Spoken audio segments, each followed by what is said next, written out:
of years ago, I was given this beautiful dirndl. Everything about it to me is perfect. The skirt is made of just plain black fabric, but embroidered all along the skirt hemline are beautiful two-tone red and burgundy roses and green vines and leaves. It just sets off against the black fabric so well. On the front of the dirndl, right here in the center front, there's those roses again. The edges are done off with black double fold bias tape and red piping the edges of the neckline and the sleeves. The little blouse that came with it is so perfect. It's a very delicate cotton, a crop top, really short, and then inset into this very, very narrow sleeves is this beautiful open work heart lace. The same lace is here on the sleeves. It's just so feminine.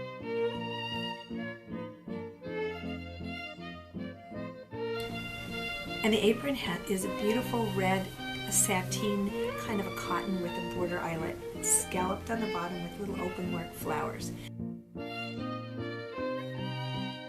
All the things about this dress are so perfect, except for one thing. It doesn't fit me.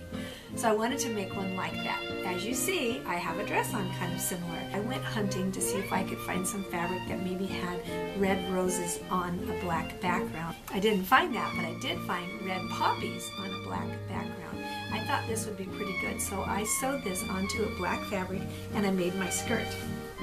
I took some of those poppies and I cut them down and appliqued them onto the center front pieces with kind of a satin stitch around the edge. I finished off my edges with black double fold bias tape and red piping too. To find the apron, I wanted to try to go to maybe Goodwill, secondhand stores, garage sales, and see if I could find a big red tablecloth that maybe had eyelet all along the edges, and no, I didn't find that. But I did find red fabric, and I bought some red lace that I inset into two strips on the hem and on the bottom of the skirt hem, or the apron hem. And then I added very wide, 2-inch wide satin ties. One thing else I did on the front here, after I appliqued the poppies on, I did some hand embroidery to do some cute little vines that kind of trailed up the side. I'd like to show you a few of the features and how I did those on this dress. And if you find a dress you'd like to copycat, you might need to just use your imagination and you could do a copycat dress that would be equally beautiful to the other one you saw. Wonder Under is an iron-on adhesive, and I'm going to iron it onto the flowers which I intend to applique onto the center front pieces of the dirndl. Before you start appliquing on the front side, iron on your interfacing on the back. I'm using a silk organza ironing cloth, and I'm ironing on this iron-on interfacing. That will sturdy up the fabric so that when I do the satin stitching on the applique, it won't get all distorted. Now this is the front side of my center bodice piece. I would recommend when you're making your applique that you take a big piece of Wonder Under, bigger than your whole design, and iron it onto the back of your fabric and then let it cool a little bit. You can come through then and cut out individual pieces such as these green leaves, and you could put it on the bodice front before you put your bigger flower over it. I have a big piece of Wonder Under that's tall enough, big enough to cover my entire poppy plus some of the green leaves around the poppy. Now that I have my Wonder Under under my picture, I'll come through and I'll cut off the green leaves, which I will use underneath my poppy. First I'm going to remove the green leaves. I can in fact leave some of the black outlines on it. It's all okay.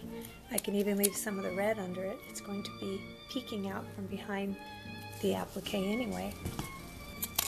I'm going to be cutting my poppies down in size so that it will fit onto my front center bodice piece.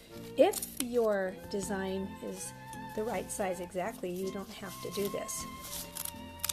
My poppy's sort of roughly cut out. I'll take my pattern piece and I can see that I still need to whittle it down to make it fit within the seam allowance. So I'm going to do it as artfully as possible by keeping pretty much the shape of each leaf, or petal, I guess we're going to say. I'm going to cut these down so that it fits and it still looks really nicely shaped like a flower. Rounding off these corners. I think I'm going to cut it down smaller. Yep, I am.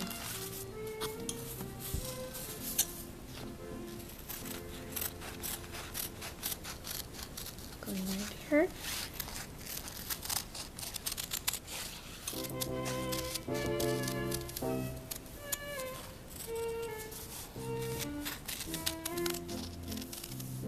My plan is to make each poppy for each side of the dress be pretty equal in size. I don't want to have one poppy huge and one poppy small.